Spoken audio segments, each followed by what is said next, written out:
الحمدللہ رب العالمین والعاقبۃ للمتقین الصلاۃ والسلام علی سید الانبیاء والمرسلین وعلی آلہ واصحابہ اجمعین وعلی کل من تبعہم باحسان الی یوم الدین اما بعد فاعوذ باللہ من الشیطان الرجیم بسم اللہ الرحمن الرحیم۔ سامعین محترم، سورہ کہف کی تفسیر کا یہ چوتھا پروگرام آپ کی خدمت میں پیش کیا جا رہا ہے، اور آج انشاءاللہ تعالی اس سورہ مبارکہ کی آیت نمبر 7 اور 8 کا ترجمہ اور اختصار کے ساتھ ان آیات کریمہ کی تفسیر ہم سماعت کریں گے۔ اس سے پہلے آیت نمبر 6 میں اللہ رب العزت نے اپنے پیارے حبیب صلی اللہ علیہ وسلم کو مخاطب کر کے انہیں کفار کے معاملے میں زیادہ فکر مند ہونے سے منع فرما دیا۔ آپ علیہ السلام جب تبلیغ فرماتے اور کفار و مشرکین آپ کی تبلیغ کو قبول نہیں کرتے اور ڈھٹائی کا مظاہرہ کرتے اور گناہوں میں سرکشی میں مزید بڑھنے لگتے، تو نبی کریم علیہ السلام وہاں پر فکر مند ہو جاتے، آپ صلی اللہ علیہ وسلم رنجیدہ ہو جاتے، غمزدہ ہو جاتے، تو اللہ تعالیٰ نے اپنے پیارے حبیب علیہ السلام کی اس کیفیت کو اپنے پاک کلام کا حصہ بنایا اور آپ صلی اللہ علیہ وسلم کو منع فرما دیا۔ یہاں جو آیت نمبر 7 ہے، جس میں اللہ تعالیٰ ارشاد فرما رہا ہے کہ اِنَّا جَعَلْنَا مَا عَلَى الْأَرْضِ زِینَةً لَهَا لِنَبْلُوَهُمْ أَيُّهُمْ أَحْسَنُ عَمَلًا، کہ جو کچھ زمین پر موجود ہے اسے ہم نے اس کی زینت بنا دیا ہے تاکہ ہم انہیں آزمائیں کہ ان میں سے کون اچھے عمل کرتا ہے۔ قرآن مجید میں اللہ تعالیٰ نے اس آیت کریمہ کے علاوہ بھی بہت ساری آیات میں اس بات کا اظہار فرمایا ہے کہ دنیا کی زندگی، دنیا کی زیب و زینت اور دنیا کے مال و اسباب یہ بنیادی طور پر ہمیشہ کے لیے نہیں ہیں۔ یہ دنیا کی زینت ہیں کہ جن کی وجہ سے یہ دنیا ہمیں بہت خوبصورت نظر آتی ہے۔ رب کائنات نے دنیا میں جمادات، حیوانات، نباتات اور معدنیات اور اس طرح کی دیگر چیزوں کو پیدا فرمایا۔ ہم اپنے ارد گرد دیکھتے ہیں تو ہمیں چرند پرند نظر آتے ہیں، ہمیں اپنے پاؤں تلے زمین نظر آتی ہے۔ اگر ہم اوپر اپنی نظریں کرتے ہیں تو آسمان اور آسمان پر چمکتے دمکتے ہوئے ستارے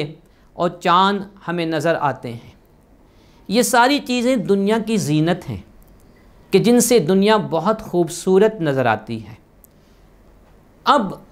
اللہ نے فرمایا کہ ہم یہاں پر دو انسانوں کو بھیجتے ہیں، انسان اس دنیا میں آتا ہے، وہ اس لیے نہیں کہ وہ دنیا کی زینت میں گم ہو جائے، محو ہو جائے اور اپنے رب کو اور آخرت کی جو ابدی زندگی ہے، ہمیشہ کی زندگی ہے، اس کو فراموش کر دے، بلکہ رب کائنات نے ہمیں اس آیت کریمہ کے آخری حصے میں بتا دیا کہ یہ جو زینتیں دی گئی ہیں، یہ خوبصورتی جو ہمیں نظر آتی ہے، جس سے ہماری آنکھیں خیرہ ہو جاتی ہیں، یہ تو آزمائش کے لیے ہے۔ یہ اللہ تعالیٰ ہمیں دیکھنا چاہتا ہے ان کے ذریعے سے کہ ہم میں کون ہیں جو دنیا میں غرق ہو کر، دنیا میں محو ہو کر اپنے رب کو بھول جاتا ہے اور آخرت کی زندگی کو فراموش کر دیتا ہے، اور ہم میں سے وہ کون لوگ ہیں کہ دنیا کے اندر رہتے ہوئے معاملات زندگی ادا کرتے ہوئے اپنے رب کو بھولتے نہیں، بلکہ ہر وقت اپنے رب کو بھی یاد رکھتے ہیں، آخرت کی زندگی کو بھی یاد رکھتے ہیں، اور آخرت میں جو جواب دہی کا مرحلہ آئے گا اس مرحلے کے لیے تیاریاں بھی کرتے ہیں۔ قرآن مجید فرقان حمید میں اس طرح کے لوگوں کی منظر کشی اس طرح کی گئی ہے کہ اللہ فرماتا ہے کہ الذین یظنون انہم ملاقو ربہم وانہم الیہ راجعون، کہ وہ لوگ اس گمان کے ساتھ اپنی زندگی کو گزارتے ہیں کہ انہیں اپنے رب سے ملاقات کرنی ہے، اپنے رب کی بارگاہ میں جانا ہے اور انہیں اسی طرف لوٹ کر آنا ہے۔ ان کی زندگی گزر رہی ہوتی ہے، وہ مارکیٹوں میں بھی ہوتے ہیں، بازاروں میں بھی ہوتے ہیں، وہ منڈیوں میں اپنے معاملات زندگی کو انجام دے رہے ہوتے ہیں، لیکن ان تمام کاموں کے باوجود اپنے رب کو اور اپنے رب کے ذکر کو فراموش نہیں کرتے۔ رب کائنات نے ایسے لوگوں کے بارے میں سورہ نور کے اندر ارشاد فرمایا کہ رجال لا تلہیہم تجارۃ ولا بیع عن ذکر اللہ، کہ بہت سارے لوگ ایسے ہیں کہ جن کی تجارت اور خرید و فروخت انہیں اللہ کے ذکر سے غافل نہیں کرتی۔ تو یہ دنیا آزمائش کی جگہ ہے، دار العمل ہے، دار الامتحان ہے۔ یہاں پر آ کر ہمیں یہ نہیں کہ دنیا میں محو ہو کر اپنے رب کو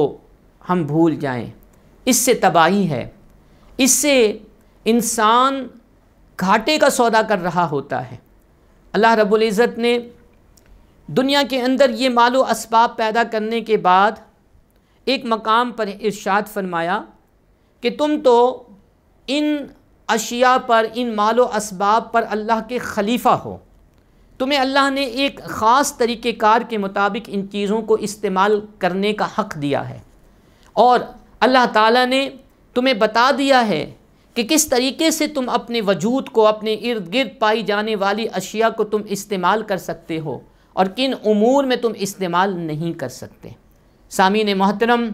یہ ایک حقیقت ہے کہ انسان بعض اوقات دنیا کی ان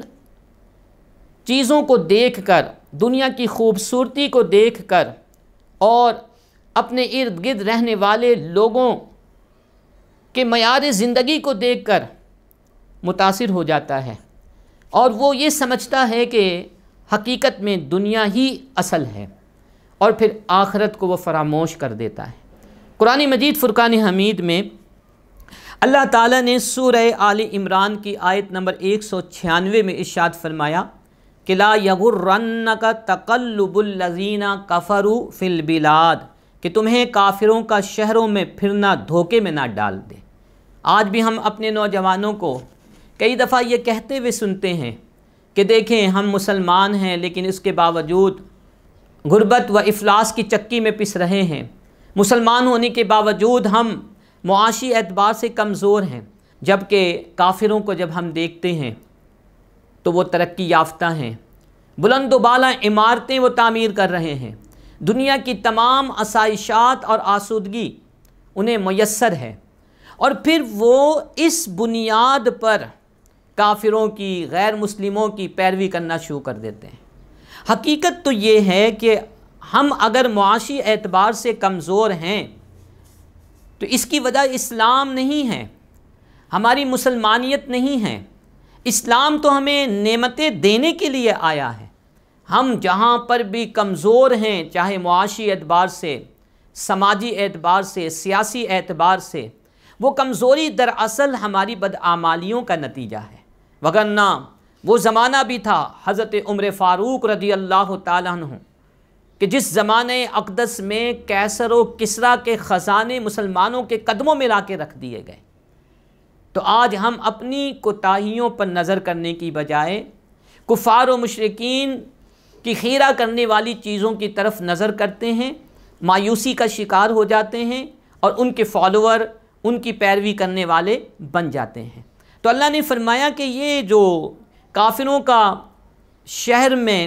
علاقوں میں، ملکوں میں گھومنا پھرنا ہے، جنہیں دیکھ کر تم متاثر ہو جاتے ہو اور پھر دنیا کی طرف تم لگ جاتے ہو، دنیا حاصل کرنے کے لیے اپنی آخرت کی طرف سے تم توجہ ہٹا لیتے ہو، حقیقت تو یہ ہے کہ متاع قلیل، یہ بہت کم مال و اسباب ہیں، ثم مأواہم جہنم، پھر ان کا ٹھکانہ جہنم ہوگا، وبئس المہاد، وہ بہت ہی برا ٹھکانہ ہے، بہت ہی بری جگہ ہے۔ تو اللہ نے فرما دیا کہ دنیا کی زینت عارضی ہے، دنیا کی زینت ہمیشہ رہنے والی نہیں ہے، اور ہمیں چاہیے کہ ہم دنیا کی نعمتوں کے لیے آخرت کی نعمتوں کو نہ چھوڑیں، انہیں فراموش نہ کریں، بلکہ آخرت کو دنیا پر ترجیح دیں۔ ہمارا جو طرز عمل ہے وہ اس کے برعکس ہے۔ اللہ تعالیٰ نے قرآن مجید میں ارشاد فرمایا کہ وَيُؤْثِرُونَ الْحَيَاةَ الدُّنْيَا، یہ لوگ دنیا کی زندگی کو ترجیح دیتے ہیں، وَيُؤْثِرُونَ الْحَيَاةَ الدُّنْيَا وَالْآخِرَةُ خَيْرٌ وَأَبْقَىٰ، حالانکہ آخرت ان کے لیے خیر بھی ہے اور ہمیشہ باقی رہنے والے بھی ہے۔ یعنی اس آیت کریمہ میں اللہ تعالیٰ فرماتا ہے کہ اِنَّا جَعَلْنَا مَا عَلَى الْأَرْضِ زِینَةً لَهَا لِنَبْلُوَهُمْ أَيُّهُمْ أَحْسَنُ عَمَلًا، کہ جو کچھ بھی زمین میں موجود ہے اسے ہم نے اس زمین کی زینت بنا دیا ہے تاکہ ہم انہیں کافروں کو، ہر ایک کو، ہر انسان کو آزمائے کہ ان میں سے بہترین عمل کرنے والا کون ہے۔ اب جو آیت نمبر 8 ہے اس میں اللہ تعالیٰ ارشاد فرماتا ہے وَإِنَّا لَجَاعِلُونَ مَا عَلَيْهَا صَعِيدًا جُرُزًا، وَإِنَّا لَجَاعِلُونَ عَلَيْهَا صَعِيدًا جُرُزًا، اور بے شک ہم جو ہے زمین پر جو کچھ بھی ہے ہم اسے ایک چٹیل میدان بنا دیں گے۔ ایک وقت آئے گا کہ قیامت برپا ہو جائے گی۔ یہ دنیا کی خوبصورتی، یہ بلند و بالا پہاڑ، یہ آسمان، یہ زمین، یہ سمندر، یہ دریا، یہ چہچہاتے ہوئے پرندے، یہ ریگستان، ریگزار، یہ سب ختم ہو جائیں گے اور زمین بالکل چٹیل میدان کی طرح ہو جائے گی، کیونکہ اس زمین کے اوپر جو کچھ بھی اللہ نے رکھا ہوا ہے، اس کے نیچے جو کچھ بھی اللہ نے پیدا کیا ہوا ہے، یہ سب کچھ فنا ہونے والی ہے۔ کل من علیہا فان، اس میں جو کچھ بھی ہے وہ سب فنا ہونے والا ہے۔ لہٰذا ان دو آیات میں اللہ نے دنیا کی حقیقت کو بیان فرما دیا کہ دنیا ایسی جگہ نہیں ہے کہ جہاں پر ہم اپنے دل کو لگا لیں اور اسی کے لیے تگ و دو کریں، کوششیں کریں، بلکہ دنیا ایسی جگہ ہے کہ یہاں پر ہم ایک مسافر کی طرح رہیں، کہ جس طرح ایک مسافر دوران سفر کئی جگہ پڑاؤ کرتا ہے، رکتا ہے، ٹھہرتا ہے، لیکن وہاں پر وہ اپنے لیے مکمل انتظامات نہیں کرتا بلکہ عارضی انتظامات کرتا ہے، کیونکہ مسافر کو پتہ ہے کہ میری ڈیسٹینیشن، میری منزل یہ نہیں ہے، مجھے آگے جانا ہے۔ اگر یہیں پر میں سب کچھ کر لیتا ہوں، سارے انتظامات کر لیتا ہوں، تو پھر میں اپنی منزل تک نہیں پہنچ سکوں گا۔ رسول اللہ صلی اللہ علیہ وسلم نے اس حوالے سے اپنی احادیث مبارکہ میں بہت کچھ ارشاد فرمایا۔ چند احادیث مبارکہ پیش کر کے اپنی گفتگو کو میں ختم کروں گا۔ آپ صلی اللہ علیہ وسلم نے ارشاد فرمایا، صحیح مسلم کتاب الزہد کے اندر حدیث نمبر 2961 ہے، یہ حدیث موجود ہے، جس میں آپ نے ارشاد فرمایا کہ فَوَاللَّهِ مَا الْفَقْرَ أَخْشَىٰ عَلَيْكُمْ، کہ اللہ کی قسم مجھے تم پر غربت اور فقر کا خوف نہیں ہے، وَلَٰكِنِّي أَخْشَىٰ عَلَيْكُمْ أَن تُبْسَطَ الدُّنْيَا عَلَيْكُمْ، لیکن مجھے تم پر اس بات کا خوف ہے کہ تم پر دنیا کو کھول دیا جائے گا، کما بُسِطَتْ عَلَىٰ مَنْ كَانَ قَبْلَكُمْ، جیسا کہ تم سے پہلے لوگوں پر دنیا کھول دی گئی، فَتَنَافَسُوهَا، تو تم دنیا کے لیے ایک دوسرے سے سبقت لے جانے کی کوشش کرو گے، ایک دوسرے سے آگے بڑھنے کی کوشش کرو گے، کما تنافسوہا، جیسا کہ تم سے پہلے لوگوں نے اس دنیا کو حاصل کرنے کے لیے ایک دوسرے سے بڑھنے اور ایک دوسرے سے سبقت لے جانے کی کوششیں کی، وَتُهْلِكُكُمْ کما اہلکتہم، تو دنیا تمہیں ہلاک کر دے گی جیسا کہ اس دنیا نے تم سے پہلے لوگوں کو ہلاک کر دیا۔ تو دنیا کے پیچھے پڑنا، دنیا کے لیے سب کچھ کرنا، یہ ہلاکت کا ذریعہ جو ہے بن جاتا ہے۔ اسی طرح ایک اور حدیث مبارک جس میں رسول اللہ صلی اللہ علیہ وسلم نے ارشاد فرمایا کہ ان الدنیا حلوۃ خضرۃ، کہ بے شک دنیا میٹھی بھی ہے اور سبز بھی ہے، اور بے شک اللہ تعالیٰ نے تمہیں اس دنیا میں خلیفہ بنایا ہے، اور وہ یہ دیکھنا چاہتا ہے کہ تم میں سے کون کیسا عمل کرتا ہے، لہٰذا دنیا سے بچو وگرنہ یہ دنیا تمہیں برباد کر دے گی۔ دنیا صرف رہنے کی جگہ ہے، اور رہنا بھی ویسے ہی ہے جس طرح اللہ اس کے رسول صلی اللہ علیہ وسلم نے ہمیں رہنے کا حکم دیا۔ یہ عارضی رہائش گاہ ہے، یہ ہمیشہ کی رہائش گاہ نہیں ہے۔ ان دو آیات میں اللہ تعالیٰ نے ایک طرف دنیا کی حقیقت کو ہم پر واضح فرمایا، تو دوسری طرف رسول اللہ صلی اللہ علیہ وسلم کی اللہ رب العزت نے حوصلہ افزائی بھی فرمائی، اپنے حبیب علیہ السلام کو حوصلہ دیا کہ اے محبوب صلی اللہ علیہ وسلم، ان کفار و مشرکین کی مخالفت سے آپ جو ہے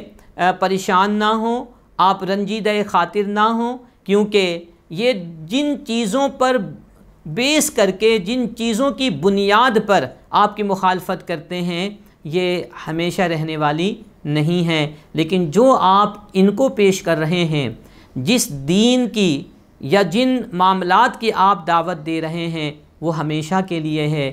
ان کے فوائد اس دنیا میں بھی ہیں اور ان کے فوائد آخرت میں بھی انہیں حاصل ہوں گے۔ اللہ تعالی ہمیں عمل کی توفیق عطا فرمائے۔ انشاءاللہ تعالی اگلے درس میں ہم آیت نمبر 9 سے آغاز کریں گے۔ وما علینا الا البلاغ المبین۔